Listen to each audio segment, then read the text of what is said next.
Where did you get the recipe? It wasn't written down nor shared. It was a secret kept behind the gates of this house? It wasn't stolen. She gave it to me herself. She always appeared to me.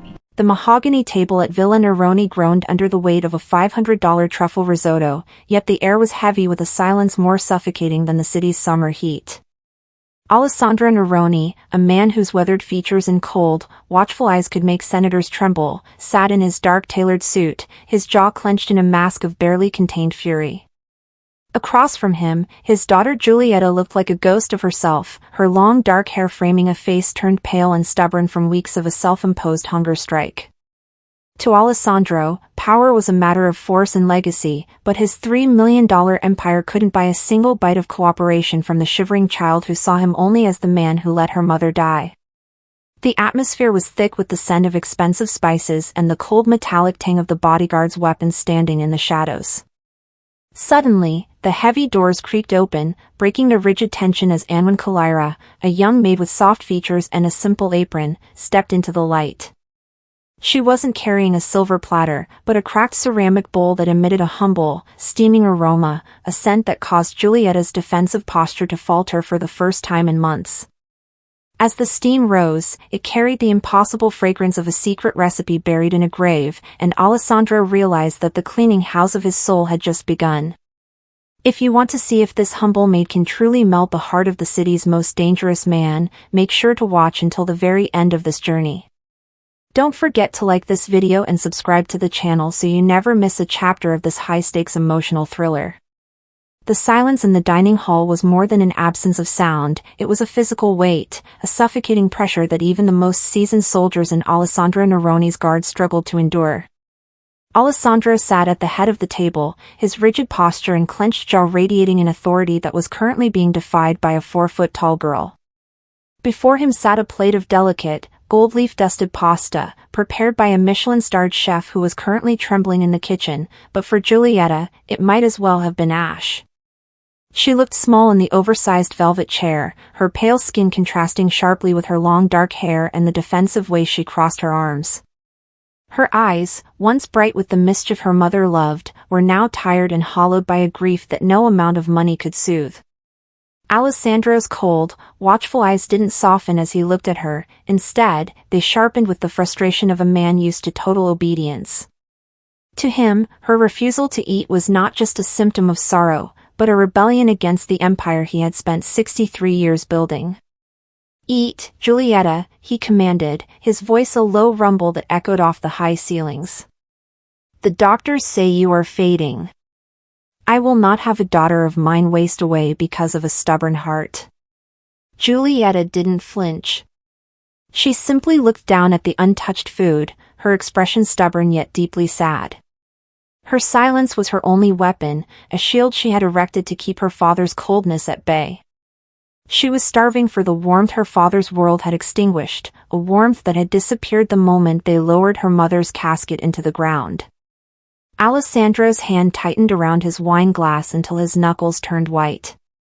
He was a man who survived through extreme paranoia and power, a kingpin who had forgotten how to listen to those he deemed powerless. He saw her hunger strike as a tactical problem to be solved with better chefs and stricter rules, failing to see the child screaming for comfort behind the wall of silence. The bodyguards in the background remained silent, their presence a reminder of the kingdom Alessandro ruled, a world of iron and blood where vulnerability was a death sentence. Yet, in this moment, the great Alessandro Neroni was powerless. He could order a hit on a rival or negotiate a multi-million-dollar deal, but he could not force a single forkful of food past his daughter's lips. The stakes were rising with every passing hour. If he failed to break this strike, he would lose his only remaining link to his humanity. The tension reached a breaking point when Alessandro stood, the screech of his chair against the marble floor sounding like a gunshot. He opened his mouth to deliver a final, booming ultimatum, but the words died in his throat. The heavy oak doors at the far end of the hall began to swing open, and the air in the room shifted. It wasn't the scent of truffles or expensive wine that drifted in, but something earthy, simple, and hauntingly familiar. The heavy oak doors parted not for another elite chef or a tray of silver-clothed delicacies, but for Anwen Kalira. She looked small against the towering architecture of the Neroni estate, her simple apron and modest head covering marking her as an outsider in this palace of cold stone and sharp steel. In her hands, she cradled a cracked ceramic bowl, its steam rising in a slow, hypnotic swirl that defied the chilled air of the dining hall. The high-ranking guards shifted, their hands twitching toward their holstered weapons, as they watched a mere servant bypass the security perimeter that had kept the most dangerous men in the city at bay. Alessandro's eyes narrowed, his rigid posture radiating a barely contained anger as he prepared to bark an order for her removal. Anwen did not look at the boss, she looked at the child who was fading before their eyes. With a calm smile and a posture that conveyed a quiet, humble hope, she walked past the untouched truffle risotto and placed the humble bowl directly in front of Giulietta. The aroma was immediate, an earthy, fragrant scent of garden herbs and slow-simmered broth that lacked the pretension of the Michelin-starred kitchen. It was a smell from a different life, one that didn't belong in a fortress of paranoia and power.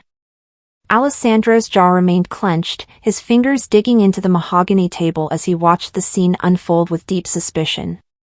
"What is this insolence?" he demanded, his voice low and dangerous, a warning that usually preceded a violent dismissal. He saw Anwen not as a savior, but as a potential threat, someone who had dared to listen to his daughter's silence when he had chosen only to command it.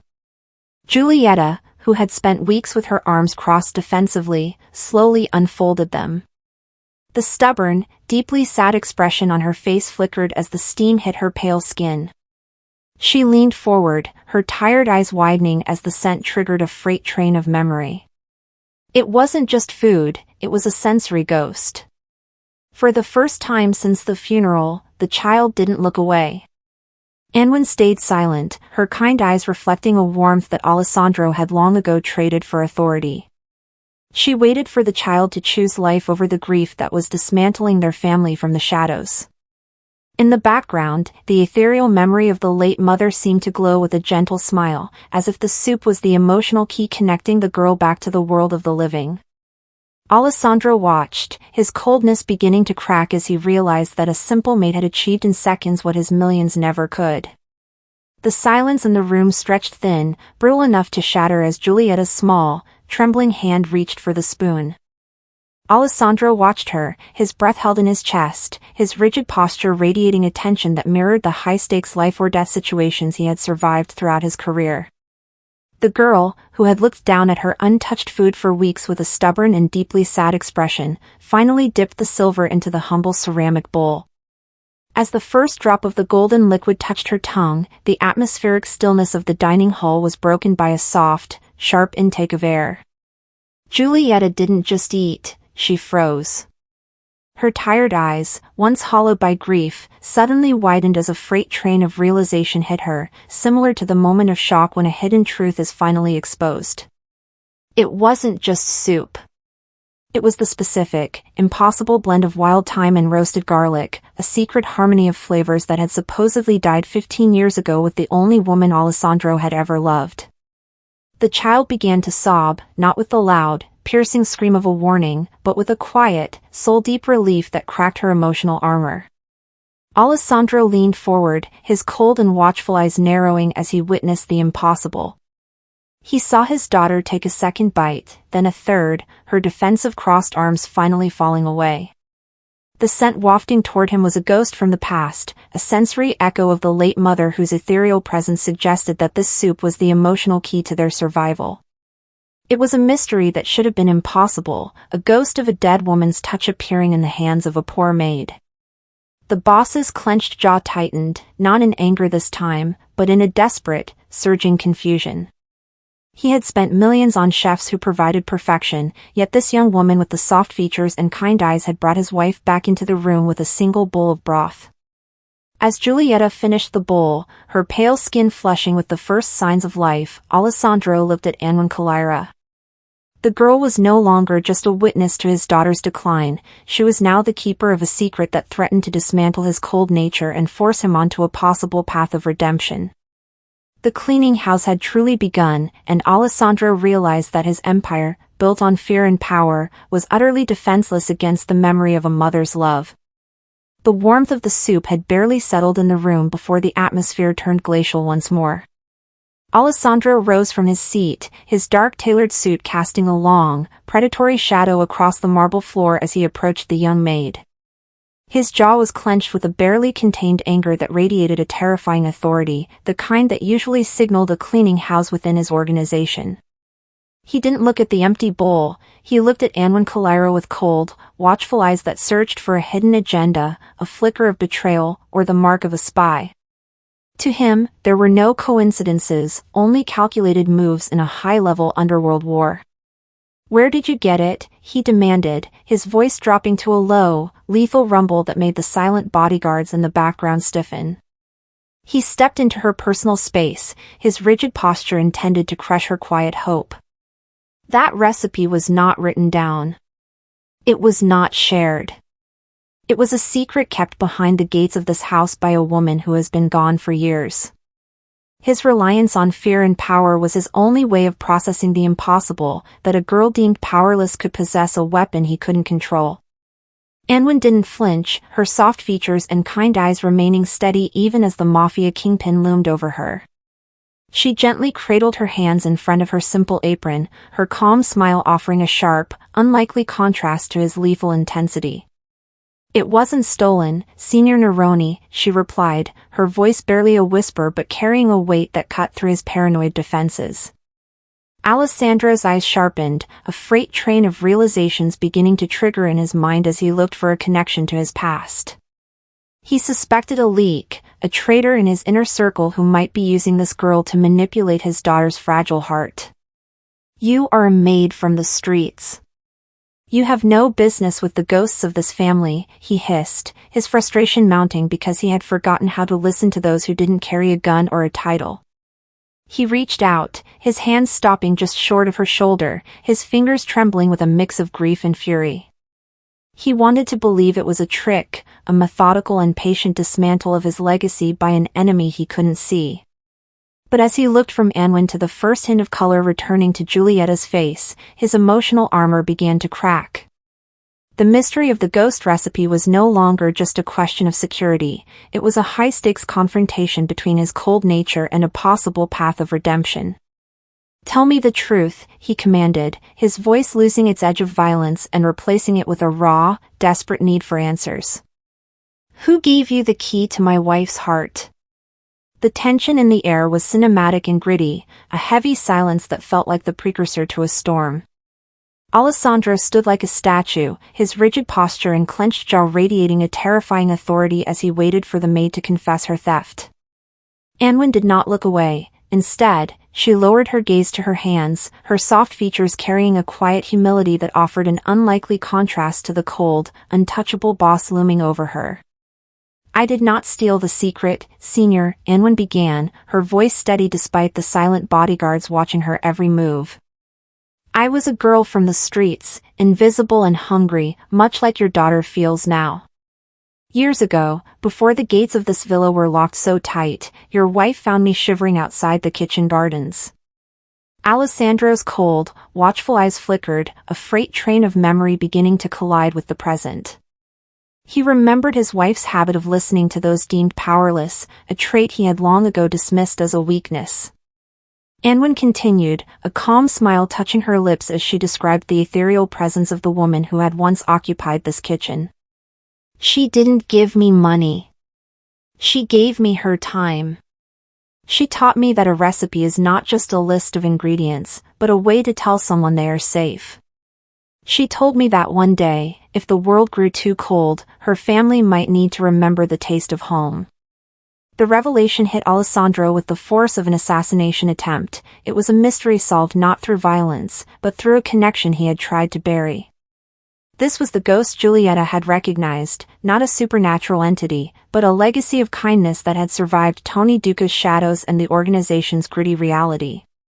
Alessandro's emotional armor cracked further as he realized Anwen wasn't a spy or a traitor. She was a living bridge to the only part of his life that hadn't been built on fear. The pacing of his heart accelerated, shifting from the urgent tactical thriller of his daily life to an atmospheric path of redemption. He looked at the poor maid, then at his daughter, who was watching them with wide, hopeful eyes, and for the first time in 15 years, the Mafia kingpin felt the weight of his own coldness. The atmosphere in the villa remained tense and cinematic, but the threat had shifted from the silence of the dining table to the low murmurs of the men standing in the shadows. Alessandro stood at the center of the room, his rigid posture and clenched jaw radiating an authority that now faced an internal challenge. Around him, his inner circle, men like Marco and Eddie, watched Anwen with cold, watchful eyes, their hands resting habitually near their holstered weapons. To them, this poor maid was not a savior, she was a security breach, a variable they couldn't control in a world governed by extreme paranoia. "Boss, this is a mistake," Marco hissed, his voice a gritty whisper that cut through the atmospheric stillness of the hall. "We don't know this girl. She walks in here with a story about the past and suddenly she's the most important person in the house? It smells like a setup." The bodyguard's distress was palpable, a freight train of suspicion that threatened to derail the fragile peace Anwen had created. They saw her soft features and kind eyes as a mask, a methodical play by a rival family to infiltrate the Neroni stronghold.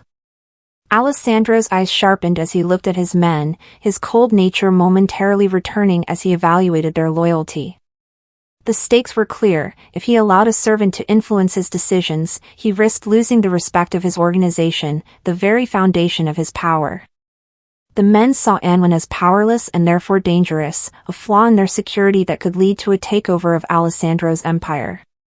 "She stays," Alessandro commanded, his voice a low rumble that brooked no argument. He looked at Giulietta, who was watching the exchange with defensive, crossed arms, her eyes no longer hollow but filled with a flickering hope. His men's reliance on fear and reliance on power was something he had taught them, but now it was a barrier to the redemption he was starting to feel. The bodyguards exchanged looks of deep scorn, their posture rigid with a silent protest. They were used to a world of urgent tactical thrillers, not a household dictated by the memory of a dead woman's soup. As Anwen stood her ground with a calm smile and humble posture, the villa felt less like a fortress and more like a battlefield where the old world rules were being dismantled from within. Alessandro realized he was no longer just protecting his daughter, he was protecting the only person who could help him listen to the heart he had tried to silence for 15 years. The evening light filtered through the tall, arched windows of the villa, casting long, cinematic shadows across the kitchen's marble counters. Alessandro stood by the window, his rigid posture and dark tailored suit a sharp contrast to the warmth of the stove where Anwen worked. The urgent tactical thriller of his daily life felt worlds away, replaced by the rhythmic bubbling of a fresh pot of broth. He watched the steam rise, his cold, watchful eyes reflecting a rare moment of introspection as he struggled to bridge the gap between his empire and his soul. "My men think you are a weakness," Alessandro said, his voice a low rumble that carried the weight of his 63 years. "They believe power is a wall of guns and a ledger of debts. They don't understand why a bowl of soup has more influence over my daughter than my entire organization." He turned to look at Anwen, his jaw clenched, his reliance on fear and power still a heavy cloak he didn't know how to shed. Anwen didn't pause her stirring, her soft features illuminated by the golden glow of the kitchen. "Power isn't just the ability to make people afraid, Signor Neroni," she said softly, her voice carrying a quiet humility that offered an unlikely contrast to his lethal intensity. "True power is the ability to heal. Your daughter isn't refusing to eat because she is stubborn. She is starving because she thinks the only person who truly loved her is gone forever." Alessandro winced, his emotional armor cracking under her calm smile. He had spent years dismantling his enemies from the shadows, fending off ghosts like Tony Duca, yet he had forgotten how to listen to the one person who shared his grief. The stakes of this high-stakes life-or-death situation were no longer about an arms deal or a warehouse heist, they were about the legacy of his heart. "I don't know how to be that for her," Alessandro admitted, his voice barely a whisper. He felt like a man walking a possible path of redemption but without a map. Anwen finally looked up, her kind eyes meeting his with a strength that didn't come from a weapon. "You don't have to be perfect, Senior. You just have to be present." Grief is a heavy burden to carry alone, even for a king. In that moment, the ethereal memory of the late mother seemed to linger in the steam, a gentle smile suggesting that the emotional key to the family's survival had finally been found.